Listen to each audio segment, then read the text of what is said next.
Students, मेरा नाम है अशोक गुप्ता। मेरे YouTube चैनल पर आप सभी का स्वागत है। आज मैं लेकर आया हूं लेक्चर 90 और स्टूडेंट्स आज के लेक्चर में मैं आपको क्लास 10th में एक्सरसाइज 3.6 का क्वेश्चन नंबर 2 करवाऊंगा। तो बेटा क्वेश्चन नंबर 2 वर्ड प्रॉब्लम्स है। यह हमें स्टेटमेंट गिवन है, स्टेटमेंट को पढ़कर हमें वहां से इक्वेशंस को बनाना है और फिर उसे सोल्व करके उसके सॉल्यूशंस को फाइंड आउट करना है। तो देखते हैं क्वेश्चन नंबर 2। तो स्टेटमेंट है formulate the following problems as a pair of equations and find their solutions. कि सबसे पहले इक्वेशंस का पेयर हम यहां बनाएंगे और फिर हमें उसके वहां से सॉल्यूशंस फाइंड आउट करने हैं। तो सेकंड क्वेश्चन का फर्स्ट पार्ट, तो यहां स्टेटमेंट हमें गिवन है Ritu can row downstream 20 kilometre in 2 hours and upstream 4 kilometre in 2 hours. तो बेटा यहाँ जो रो वर्ड आया है इसका मतलब होता है बोट चलाना, यानी कि नाव चलाना। तो जो रितु है वो 2 आवर्स में बोट में 20 किलोमीटर डिस्टेंस कवर करती है डाउनस्ट्रीम और 2 आवर्स में 4 किलोमीटर डिस्टेंस कवर करती है upstream. Find her speed of rowing in still water and the speed of the current. तो हमें बताना है एक तो वाटर के अंदर रितु की स्पीड क्या है, यानी कि रितु की जो बोट थी उसकी स्पीड क्या है, और एक हमें बतानी है स्पीड ऑफ द करंट, यानी कि जो पानी का बहाव है, स्पीड ऑफ द वाटर, वो हमें बताना है। तो बेटा सबसे पहले हम थोड़ा बहुत इसके बारे में समझेंगे कि डाउनस्ट्रीम और अपस्ट्रीम क्या होता है, फिर हम अपना सम करेंगे।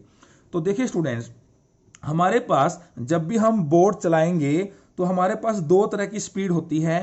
एक हमारे पास होती है स्पीड ऑफ बोट, जिसमें हम बैठते हैं, स्पीड ऑफ बोट, और एक हमारे पास होती है स्पीड ऑफ वाटर, जिसको हम बोलते हैं स्पीड ऑफ करंट, यानी पानी का बहाव। ठीक है। तो स्टूडेंट्स देखिए एक होता है हमारे पास डाउनस्ट्रीम और एक हमारे पास होता है अपस्ट्रीम।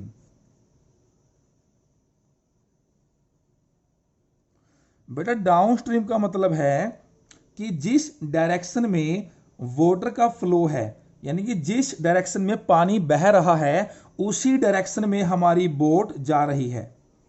ठीक है, यानी कि हमारी बोट की डायरेक्शन और पानी की जो डायरेक्शन है वो क्या है, बिल्कुल सेम है, उसको तो हम बोलते हैं डाउनस्ट्रीम। और अपस्ट्रीम क्या होता है, इसका अपोजिट, जिस तरफ पानी का डायरेक्शन है उसके अपोजिट हमारी बोट की डायरेक्शन होगी। ठीक है, यानी कि अगर हमारी बोट की डायरेक्शन इस तरफ है तो पानी का जो फ्लो है वो इस तरफ है। ठीक है, तो बेटा इसको बोलते हैं अपस्ट्रीम। अब स्टूडेंट्स देखिए, जब भी हम बोट चलाएंगे तो एक तो हमारी जो बोट है उसकी स्पीड होगी, चाहे वो कुछ भी स्पीड है। ठीक है, और एक हमारी जो पानी का बहाव है, ठीक है, जिसको बोलते हैं स्पीड ऑफ करंट, एक उसकी स्पीड होगी। तो डाउनस्ट्रीम में क्या होगा स्टूडेंट्स, जो बोट की स्पीड है और जो वाटर की स्पीड है वो दोनों ऐड हो जाएगी। मान के चलिए अगर बोट की speed x kilometre per our है और वाटर की जो स्पीड है वो क्या है, y किलोमीटर पर आवर, तो डाउनस्ट्रीम में जो स्पीड है बेटा वो दोनों ऐड हो जाएगी, क्योंकि एक तो हमारी खुद की स्पीड है और एक उसी डायरेक्शन में पानी की स्पीड है। तो जो पानी की स्पीड होगी उससे क्या होगा, हमारी स्पीड में हमारी जो स्पीड है वो ज्यादा हो जाएगी। ठीक है, यानी कि दोनों को हम ऐड कर देंगे। तो डाउनस्ट्रीम में बेटा आपको ध्यान रखना है, हमेशा बोट की स्पीड में वाटर की स्पीड को ऐड करना है, यानी कि x plus y kilometre per hour. लेकिन बेटा अपस्ट्रीम में क्या होगा, हमारी बोट जा रही है इस डायरेक्शन में, लेकिन जो पानी का फ्लो है वो है दूसरी डायरेक्शन में, तो जो वो पानी का फ्लो होगा वो हमारी स्पीड को कम कर देगा। ठीक है, तो अपस्ट्रीम में क्या होगा, बोट की स्पीड में से वाटर की स्पीड को माइनस करना है, यानी कि x माइनस वाई। तो ये 2 बातें आपको ध्यान रखनी है। अब जब भी डाउनस्ट्रीम होगा तो बोट की स्पीड में वाटर की स्पीड को ऐड करना है, अगर अपस्ट्रीम होगा तो बोट की स्पीड में से वाटर की स्पीड को माइनस करना है। ठीक है स्टूडेंट्स, अब देखिए स्टूडेंट्स, अब हम अपना सम स्टार्ट करेंगे। तो देखिए फर्स्ट पार्ट में हमने स्टेटमेंट को रीड किया था, तो हमें यहां क्या निकालना है, एक तो बताना है ऋतु की स्पीड, ठीक है, यानी ऋतु की जो बोट थी उसकी स्पीड, और एक हमने बतानी है स्पीड ऑफ द करंट। तो सबसे पहले तो हम इसको मान के चलेंगे,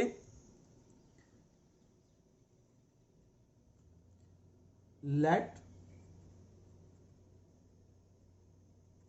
ऋतु speed in still water,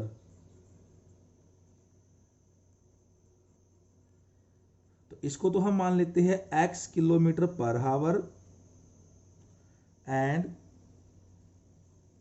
speed of the current,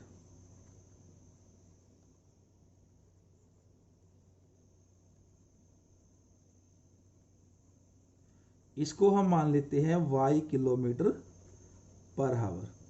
तो हमसे स्टेटमेंट में यही दो चीजें पूछी गई है। हमने एक को x लेट कर लिया, x किलोमीटर पर हावर, ठीक है, और एक को हमने y किलोमीटर पर हावर लेट कर लिया। तो बेटा देखिए स्टील वाटर, यहां पर एक वर्ड आया है स्टील वाटर। स्टील वाटर का मतलब है बेटा शांत, यानी कि जो पानी बिल्कुल खड़ा है, ठीक है, शांत है, उसको बोलते हैं स्टील वाटर, यानी जिस पानी में कोई भी मूवमेंट नहीं है। तो देखिए फिर मैंने आपको समझाया डाउन स्ट्रीम और अपस्ट्रीम, ठीक है। तो यहां हम सबसे पहले लिखेंगे स्पीड इन डाउन स्ट्रीम,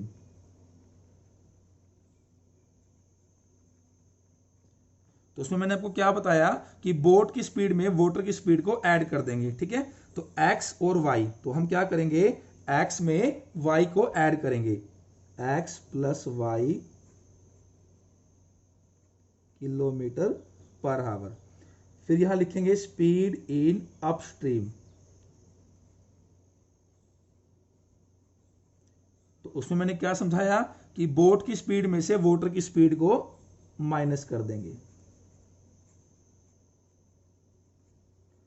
और स्टूडेंट्स ये बात ध्यान रहे, हमेशा जो हमारी बोट की स्पीड होती है उसको हम जो पानी की स्पीड है उससे ज्यादा मानकर चलेंगे, ठीक है। यानी जो हमारा x है वो हमेशा y से क्या होगा, बड़ा होगा, क्योंकि बेटा बोट की स्पीड ज्यादा होगी तभी पानी के अंदर बोट चल पाएगी। अगर बोट की स्पीड कम होगी और पानी की स्पीड ज्यादा होगी, ठीक है, तो बेटा वहां पर बोट हमारी नहीं चलेगी। अब देखते हैं फर्स्ट कंडीशन।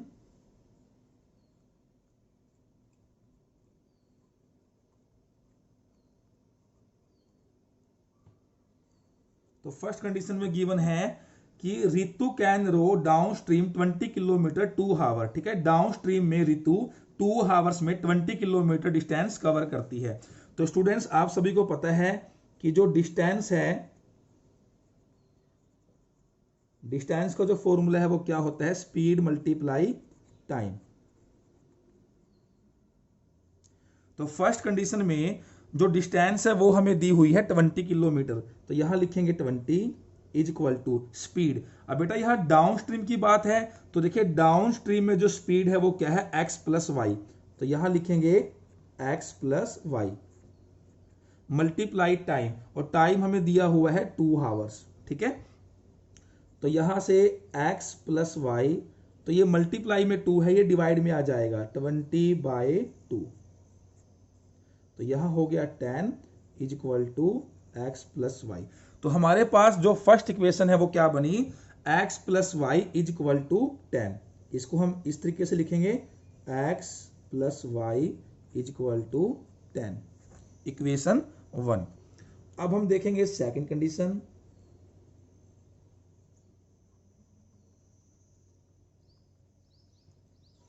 तो फॉर्मूला हमारा सेम रहेगा, distance is equal to speed multiply time.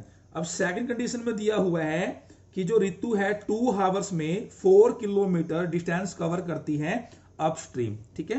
तो देखिए दोबारा से हम यूज करेंगे distance is equal to speed multiply time. अब जो डिस्टेंस है वो है 4 किलोमीटर, अब जो स्पीड है वो अपस्ट्रीम है, तो देखिए अपस्ट्रीम में जो स्पीड है वो क्या है, x minus y, x minus y, speed multiply time, और टाइम हमें गिवन है 2 हावर्स।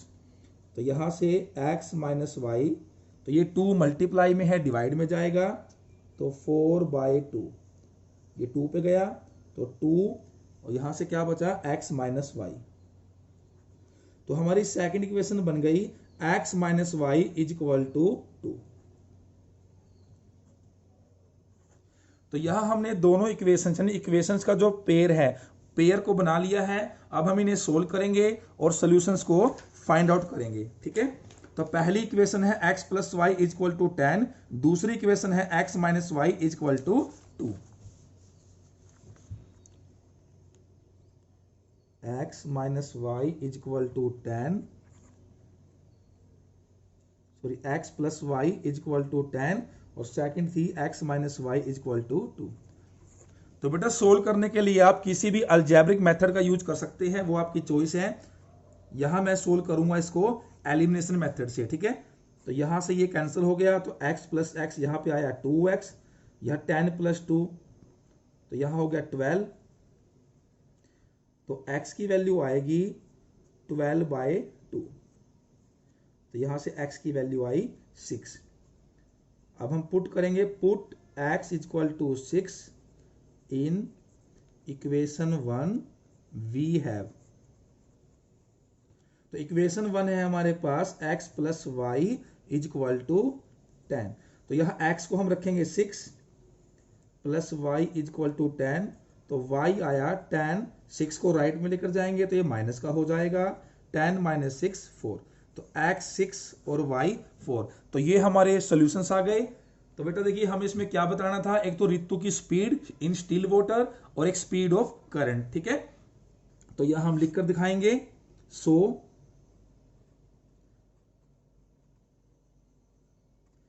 ऋतु स्पीड इन स्टिल वाटर। तो बेटा इसे हमने माना था x किलोमीटर पर आवर। ठीक है, तो x की जो वैल्यू है 6 है, तो यानी ये हो गया 6 kilometre per our. And speed of the current,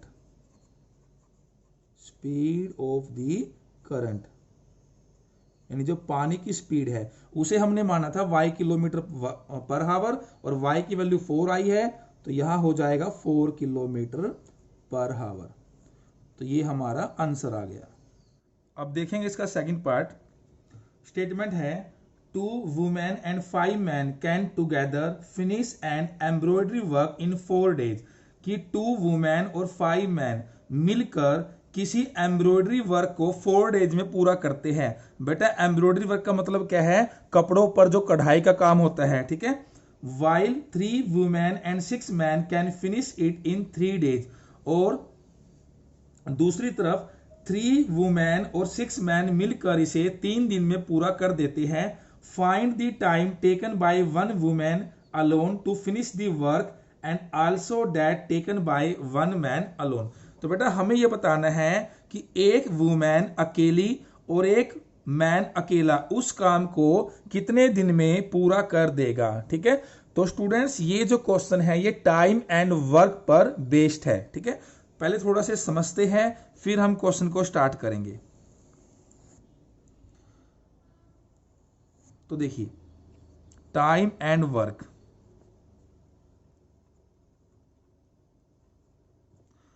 students अभी मैं आपको एक छोटा सा एग्जांपल दूंगा।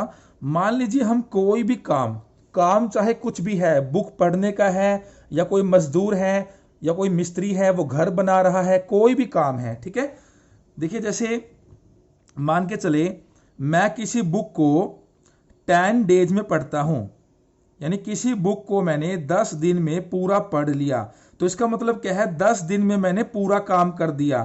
तो हम यानी तो बेटा जो पूरा काम है उसे हम बोलेंगे 1, यानी 10 डेज में मैंने वो पूरा वर्क कर दिया। ठीक है, तो बेटा अगर मैं कहूं कि एक दिन में मैंने कितना काम किया, अगर मैंने 10 दिन में पूरा काम किया तो एक दिन में मैं कितना काम करूंगा, उस काम का 10th पार्ट यानी कि 10वां हिस्सा। ठीक है, जैसे मान लीजिए मैं किसी बुक को 2 डेज में पढ़ता हूं, यानी 2 दिन में मैंने बुक पढ़ने का काम पूरा कर दिया। तो बेटा एक दिन में मैं कितनी बुक पढ़ूंगा, 1/2 हाफ, यानी कि उसका दूसरा हिस्सा।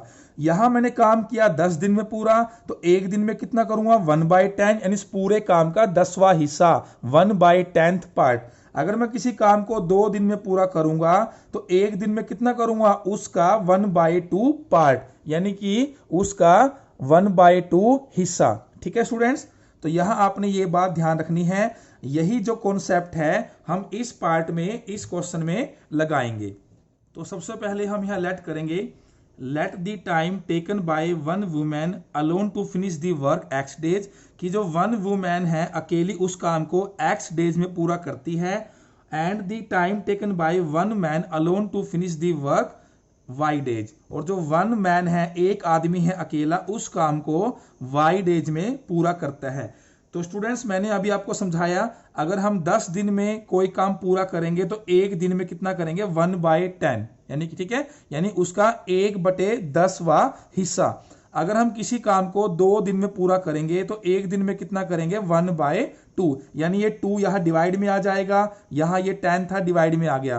तो देखिए स्टूडेंट्स, अगर एक औरत उस काम को एक्स डेज में करती है तो एक दिन में वो कितना काम करेगी, 1/x, ठीक है। मैंने सेम कॉन्सेप्ट को यहां लगाया है, तो यहां लिखेंगे so one women's 1 days work 1/x। ऐसे ही मैन का हमने माना है वाई डेज, तो 1 डे में वो कितना काम करेगा, 1/y। So one man's 1 days work is equal to 1/y। अब देखिए जो हमारी फर्स्ट कंडीशन है, तो बेटा जो भी हमारे इस तरह के सम्स होते हैं जो टाइम और वर्क पर बेस्ड होते हैं, उसमें हम हमेशा 1 डेज का वर्क लेकर चलते हैं, ठीक है, ये आपको ध्यान रखना है। तो यहां गिवन है 2 women and 5 man can together finish it in 4 days. तो बेटा देखिए अभी ये जो 1/x है ये क्या है, 1 वुमेन्स का 1 डेज वर्क, ठीक है, ये 1 वुमेन्स का है, और यहां गिवन है 2 वुमेन्स, तो 1 वुमेन्स का 1 डेज का वर्क 1x है, ठीक है। तो 2 वुमेन्स का बेटा 1 डेज वर्क, यानी अगर एक वुमेन एक दिन में 1/x काम करती है तो 2 वुमेन्स कितना करेगी, 2/x, तो यहां हो जाएगा 2/x। एंड 5 मैन, अब बेटा बात है मैन की, तो देखिए एक मैन करता है एक दिन में 1/y, तो 5 मैन है, तो यहां पर क्या हो जाएगा, 5/y। अब इन दोनों ने मिलकर काम को 4 दिन में पूरा किया, टोटल जो डेज लगे हैं वो लगे हैं 4 डेज, लेकिन बात हम यहां कर रहे हैं 1 डेज की, ठीक है। तो जैसे हमने यहां रेसिप्रोकल किया, यहां रेसिप्रोकल किया, यहां x का रेसिप्रोकल, यहां y का रेसिप्रोकल, सेम हम यहां क्या करेंगे, 4 का रेसिप्रोकल। तो 1 डेज का यानी कि दोनों मिलकर 2 वुमेन एंड 5 मैन दोनों मिलकर कितना काम करेंगे, उसका 1/4। तो ये हमारे पास है इक्वेशन 1। अब हम देखेंगे सेकंड कंडीशन।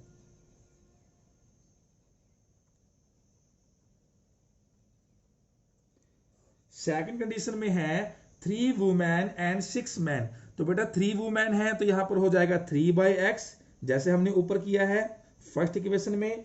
6 मैन है तो यहां हो जाएगा 6/y। तो इनको जो टाइम लगा है 3 डेज, जैसे यहां 4 डेज था तो 1/4 हो गया, यहां 3 डेज है तो 1/3। तो ये हमारे पास बनी इक्वेशन 2। अब बेटा देखिए जो दोनों इक्वेशंस है, इससे पहली वाली वीडियो में हमने क्वेश्चन नंबर फर्स्ट किया है, तो वहां पर देखिए जब ऐसी इक्वेशन बनती है तो पहले हम उसको रिड्यूस करते हैं पेयर ऑफ लीनियर इक्वेशंस में और फिर सोल्व करते हैं, ठीक है। तो देखिए सबसे पहले हम क्या करेंगे, लेट करेंगे बेटा इन दोनों में एक तो 1/x सेम है और एक 1/y सेम है। 1/x को हम मानेंगे u एंड 1/y को हम मानेंगे v।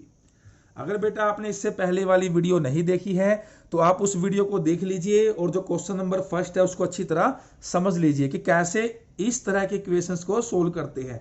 तो बेटा इनको 1/x को u माना, 1/y को v माना, तो इससे जो इक्वेशन 1 है वो क्या बन जाएगी, ये बन जाएगी 2u + 5v is equal to 1/4, ठीक है। अगर हम यहां से करें क्रॉस मल्टीप्लाई तो क्रॉस मल्टीप्लाई करके आएगा 4 2 जा 8u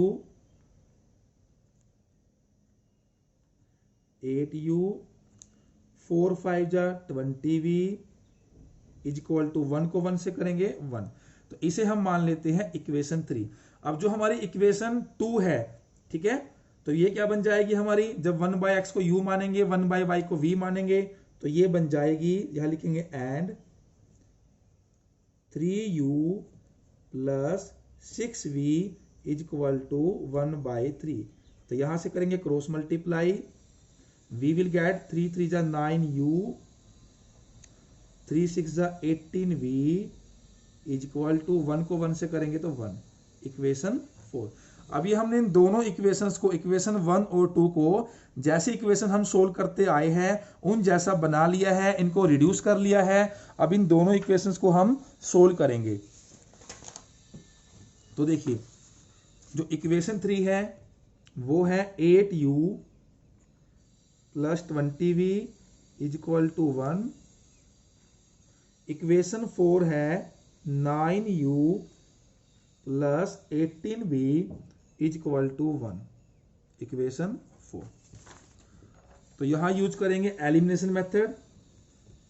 तो पहले हम करेंगे कोफिशिएंट्स को इक्वल। तो यहां करेंगे 9 से मल्टीप्लाई और यहां करेंगे 8 से मल्टीप्लाई। तो यहां से जब हम इक्वेशन 3 को 9 से मल्टीप्लाई करेंगे तो यहां से आएगा 9 8 जा 72u। नेक्स्ट हम 9 को 20 से करेंगे तो आएगा 180v और फिर आएगा 9 1 जा 9। इसको इक्वेशन 4 को 8 से करेंगे तो आएगा 72u। 18 को 8 से करेंगे तो यहां आएगा 144v इज इक्वल टू 8 को 1 से करेंगे 8। तो यहां साइन चेंज करेंगे तो ये हमारे पास हो गया कैंसल। 180v माइनस 144v तो यहां से आया 36v, 9 माइनस 8 1, तो v की वैल्यू आएगी 1/36। अब v की वैल्यू को हम इक्वेशन 3 या इक्वेशन 4 किसी भी एक में पुट करेंगे। Put v is equal to 1/36 in equation 3 we have. तो इक्वेशन 3 है हमारे पास 8u plus 20v is equal to 1। 8u 20 multiply v की वैल्यू है हमारे पास 1/36 इज इक्वल टू 1। तो ये 4 पर चला गया, 4 5 जा 20, 4 9 जा 36। तो यहां से आया 8u 5/9 is equal to 1। 8u 5/9 को राइट में लेकर जाएंगे तो ये माइनस का हो जाएगा। यहां लेंगे इसका एलसीएम तो यहां से हमारे पास आया 8u, 9 माइनस 5 तो ये हो गया 4/9। तो यहां से हमारे पास u की वैल्यू आएगी 4/9 और 8 ये डिवाइड में आ जाएगा तो ये 2 पे चला गया। तो यहां से हमारे पास u की वैल्यू आई 1/9 2 जा 18, 1/18। तो बेटा u आया 1/18 और v आया 1/36। तो देखिए हमने क्या लेट किया था, 1/x को u लेट किया था, 1/y को v लेट किया था। तो यहां हम u और v की वैल्यू को पुट करेंगे। तो यहां लिखेंगे नाउ, देखिए 1/x इज इक्वल टू हमारा u था and 1/y is equal to v। तो 1/x is equal to u, तो u की वैल्यू है 1/18 and 1/y is equal to v, v की वैल्यू है 1/36। तो यहां से हम क्रॉस करेंगे, यहां से भी, तो यहां से आएगा x is equal to 18 and, और यहां से क्रॉस करेंगे तो y की वैल्यू क्या आएगी 36। तो बेटा हमने ये माना था कि वन वुमैन यानी एक औरत अकेले उस काम को करती है x डेज में, और x की वैल्यू क्या है 18, यानी जो वो काम पूरा करेगी वो करेगी 18 दिन में। और मैन को हमने माना था कि एक मैन अकेला उस काम को करेगा y डेज में, और y की वैल्यू क्या है 36, यानी वो काम करेगा 36 डेज में। तो हम यहां लिखेंगे so time taken by one woman alone to finish the work is equal to 18 days and time taken by one man alone to finish the work is equal to 36 days. तो ये हमारे answers आ गए। अब देखेंगे इसका third part Ruhi travels 300 kilometres to her home partly by train and partly by bus. कि रूही अपने घर के लिए 300 किलोमीटर डिस्टेंस कवर करती है, partly by train and partly by बस। कुछ डिस्टेंस वो ट्रेन से कवर करती है और कुछ डिस्टेंस वो बस से कवर करती है। She takes 4 hours if she travel 60 kilometres by train and the remaining by bus. तो बेटा यहाँ पहली कंडीशन गिवन है कि अगर वो 60 किलोमीटर की डिस्टेंस ट्रेन से कवर करे और बाकी बची हुई बस से कवर करे, तो इन दोनों में उसको टोटल टाइम लगते हैं 4 hours, 4 घंटे। दूसरी कंडीशन गिवन है if she travels 100 kilometres by train and the remaining by bus she takes 10 minutes longer. कि अगर वो 100 किलोमीटर की डिस्टेंस ट्रेन से कवर करे और बाकी बची हुई बस से कवर करे, तो इन दोनों में उसको 10 मिनट ज्यादा लगते हैं। यानी जो पहले उसको टाइम लगा था उससे 10 मिनट ज्यादा। ठीक है, तो पहले उसे टाइम लगा था 4 घंटे, अब उसे टाइम लगेगा 4 घंटे 10 मिनट। तो यहां हमें बताना है find the speed of the train and the bus separately, कि दोनों की बस और ट्रेन की अलग अलग स्पीड क्या है। तो बेटा सबसे पहले हम इसे लेट करेंगे। तो यह ट्रेन और बस की बात है, उनकी स्पीड की बात है। तो पहले हम मानेंगे let the speed of train,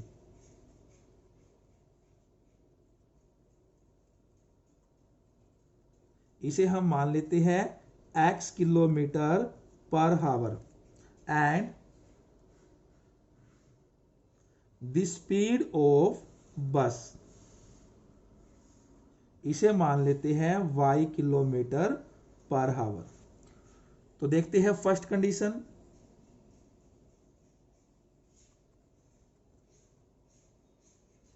तो बेटा देखिए यहां बात हुई है डिस्टेंस, टाइम और स्पीड की। ठीक है, तो यहां हम उसी फॉर्मूले का यूज करेंगे। आप सभी को पता है कि जो डिस्टेंस है वो इक्वल होती है स्पीड मल्टीप्लाई टाइम के, स्पीड मल्टीप्लाई टाइम।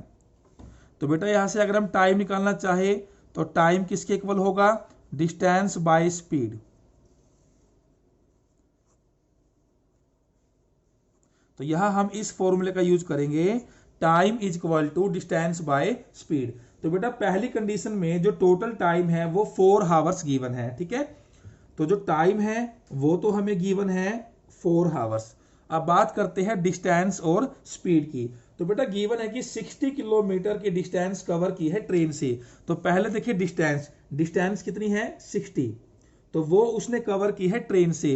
तो बेटा देखिए डिस्टेंस हो गया 60 बाय स्पीड। अब स्पीड किसकी लेनी है, ट्रेन की, और ट्रेन की स्पीड हमने क्या मानी है, x किलोमीटर पर हावर। तो ये हमारे पास हो गया डिस्टेंस बाय स्पीड। और बाकी बची हुई उसने कवर की है बस से।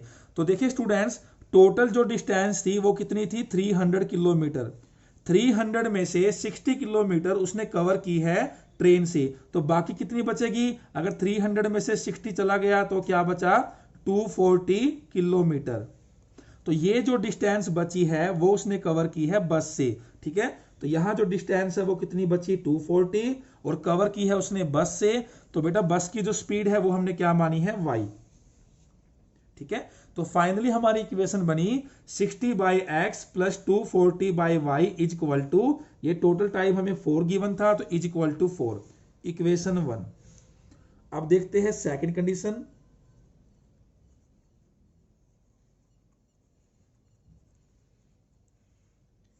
सेकंड कंडीशन में गिवन है 100 किलोमीटर बाय ट्रेन, कि उसने 100 किलोमीटर की जो डिस्टेंस है वो ट्रेन से कवर की है, एंड रिमेनिंग बाय बस, और बाकी जो बची वो बस से की है। तो स्टूडेंट्स टोटल थी 300, उसमें से 100 उसने करी ट्रेन से, तो बाकी कितनी बची 200। तो बाकी जो 200 की डिस्टेंस है वो उसने करी है बस से, और बस की जो स्पीड है वो हमने क्या मानी है, y। तो 100 by x plus 200 by y is equal to, तो बेटा यहां हमें टाइम दिया हुआ है 10 मिनट्स लोंगर, यानी कि पहले वाले समय से 10 मिनट ज्यादा। तो बेटा आप यहां रफ में समझिए, देखिए पहले उसको टाइम लगा 4 हावर्स और अब उसे टाइम लगेगा 4 हावर्स 10 मिनट्स। ठीक है, तो हम क्या करते हैं, इसको टोटली हावर्स में कन्वर्ट कर लेते हैं। तो देखिए 4 हावर्स, ये तो हावर में है, तो यहां हम मिनट्स के बना लेते हैं हावर बाय 60 करके, तो ये हो गया 4 प्लस 1/6। इसका एलसीएम हम लेंगे तो यहां से आएगा 25/6। यानी अब की बार जो से टाइम लगा है वो लगा है 25/6 हावर्स। तो ये हमारे पास बनी इक्वेशन 2। तो बेटा सबसे पहले हम इन दोनों इक्वेशंस को रिड्यूस करेंगे पेयर ऑफ लीनियर इक्वेशंस में और फिर सोल्व करेंगे। तो इसके लिए हम लेट करेंगे 1/x को u एंड 1/y को v। तो लेट करने के बाद जो हमारी फर्स्ट इक्वेशन है वो बन जाएगी 60u plus 240v is equal to 4। इसे हम मान लेते हैं इक्वेशन 3। और जो इक्वेशन 2 है ये हमारी बन जाएगी, यहां लिखेंगे and 100u plus 200v is equal to 25/6। अब बेटा यह फ्रैक्शन है तो इसके लिए हम करेंगे क्रॉस मल्टीप्लाई। तो क्रॉस करने के बाद यहां हमारे पास आएगा, यहां 6 से करेंगे 600u, यहां 6 से करेंगे 1200v इज इक्वल टू 25। तो ये हमारे पास बनी इक्वेशन 4। अब हम इन दोनों इक्वेशंस को सोल्व करेंगे। तो इक्वेशन 3 और इक्वेशन 4, तो यहां मैंने दोनों इक्वेशंस को राइट कर लिया है। तो इसे हम सोल्व करेंगे बाय एलिमिनेशन मेथड। तो यहां हम मल्टीप्लाई करेंगे 600 से और यहां करेंगे 60 से। तो इक्वेशन 3 को जब 600 से मल्टीप्लाई करेंगे, 600 को 60 से करेंगे तो 36,000 u, 600 को 240v से करेंगे 1,44,000 v, और 600 को 4 से करेंगे 2,400। इक्वेशन 4 को हम करेंगे 60 से मल्टीप्लाई। तो 60 से मल्टीप्लाई करके हमारे पास आएगा 36,000 u, यहां से आएगा 72,000 v इज इक्वल टू 60 को 20 से करेंगे 1,500। तो यहां साइन चेंज करेंगे, ये कैंसिल हो जाएगा। 1,44,000 माइनस 72,000, तो यहां से हमारे पास बनेगा 72,000 v, यहां से माइनस करेंगे तो हमारे पास आएगा 900। तो v की वैल्यू आएगी 900/72,000। 20 से 20 कैंसिल, 9 1 जा 9, यहां आ गया 80। तो बेटा यहां v की वैल्यू आई 1/80। अब इस v की वैल्यू को हम पुट करेंगे इक्वेशन 3 या 4 किसी भी एक में। तो यहां हम लिखेंगे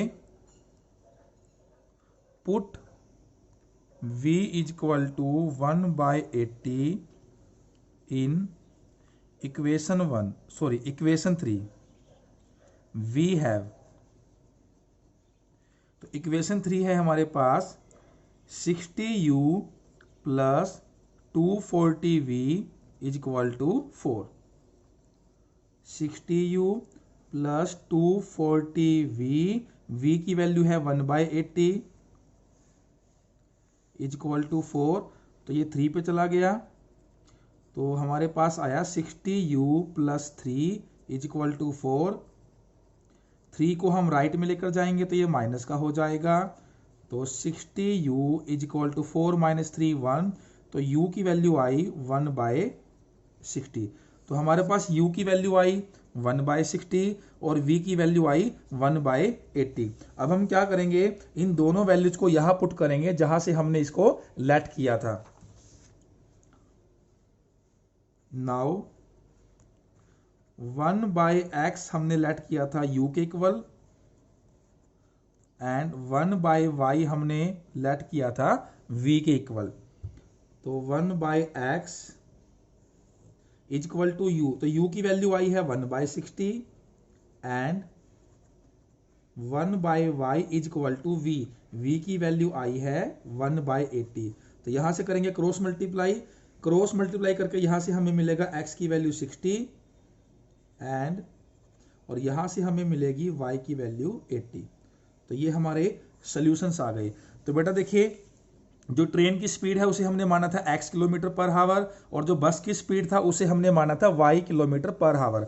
तो x की वैल्यू आई 60, y की वैल्यू आई 80, यानी कि जो ट्रेन की स्पीड है वो है 60 किलोमीटर पर हावर और बस की स्पीड है वो है 80 kilometre per hour.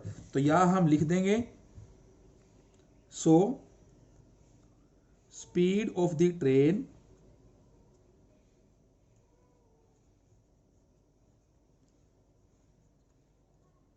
Is equal to, तो हमारे पास x की वैल्यू आई 60, तो 60 किलोमीटर पर हावर एंड